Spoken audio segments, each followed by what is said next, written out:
Property खरीदते हुए सबसे अहम काम जो आपने करना है वो है प्रॉपर्टी के डॉक्यूमेंट चेक करना।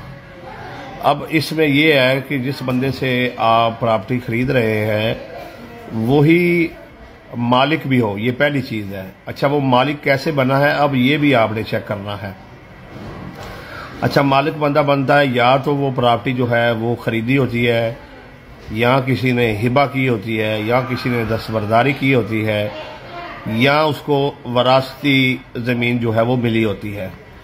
अच्छा, अगर वरासती ज़मीन मिली है तो आपने चेक करना है कि इसने किसी बहन भाई का हिस्सा जो है वो तो नहीं वरासती इंतकाल में गलत इंतकाल करवा के तो उसे बेच रहा।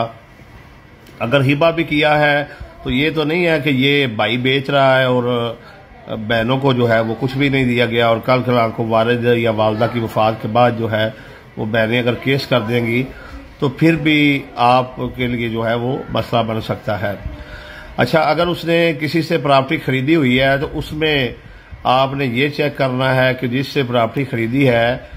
उसके साथ कोई इसका बाकी पैसों का कोई लेन देन तो नहीं है, कल को वो केस कर दे, उससे आप पता कर लें जी इसके सारे मामलात क्लियर है। इसके अलावा आपने जो है पटवार खाने से या अराजी रिकॉर्ड सेंटर से जाकर या रजिस्ट्री ब्रांच से ये भी चेक कर लेना है कि कहीं जो है इस जगह पर स्टे वगैरह तो नहीं है, ये जगह मतनाज़ा तो नहीं है, ये हर किस्म के मतनाज़ा से पाक है। अच्छा, इसके साथ साथ जो है आपने मौका का विजिट भी कर लेना है, और कागजात के मुताबिक जो है पटवारी के पास एक कपड़ा होता है जिसे लट्ठा बोलते हैं, उस पर